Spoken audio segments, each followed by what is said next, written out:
ইসলামী bank news top 10। ২১ বছরে পদার্পণ বাংলা ভিশনের, মুক্তিযুদ্ধ, গণতন্ত্র ও বৈষম্যহীন বাংলাদেশের চেতনায় অবিচল।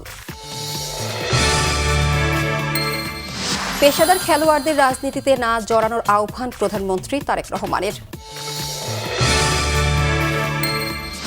জ্বালানি তেলের ঘাটতি নেই, বাড়তি মজুদের মানসিকতাই বড় সমস্যা বলেছেন মন্ত্রী ইকবাল হাসান মাহমুদ। জ্বালানি তেল নিয়ে ভোগান্তি থামছেই না, রাজধানী সহ দেশের ফিলিং স্টেশনগুলোতে গ্রাহকদের দীর্ঘ লাইন।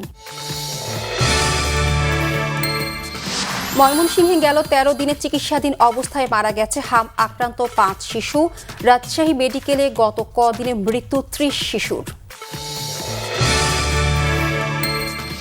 ইউনিসেফের মাধ্যমে হামসহ ৬টি রোগের টিকা এপ্রিলের প্রথম সপ্তাহে আসছে, জানিয়েছেন স্বাস্থ্যমন্ত্রী সরদার মোহাম্মদ সাখাওয়াত হোসেন।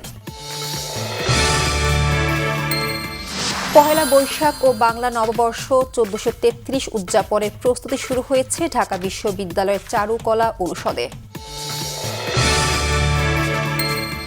প্রধানমন্ত্রীর বক্তব্য এবং রাষ্ট্রীয় জনগুরুত্বপূর্ণ বিষয় টেলিভিশনে প্রচারের তাগিদ দিয়েছেন তথ্য সম্প্রচার সচিব মাহবুবা ফারজানা।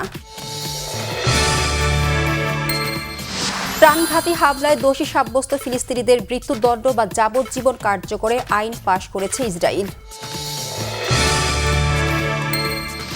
এশিয়ান কাপ বাছাইতে বাংলাদেশের শেষ ম্যাচ আজ, প্রতিপক্ষ সিঙ্গাপুর।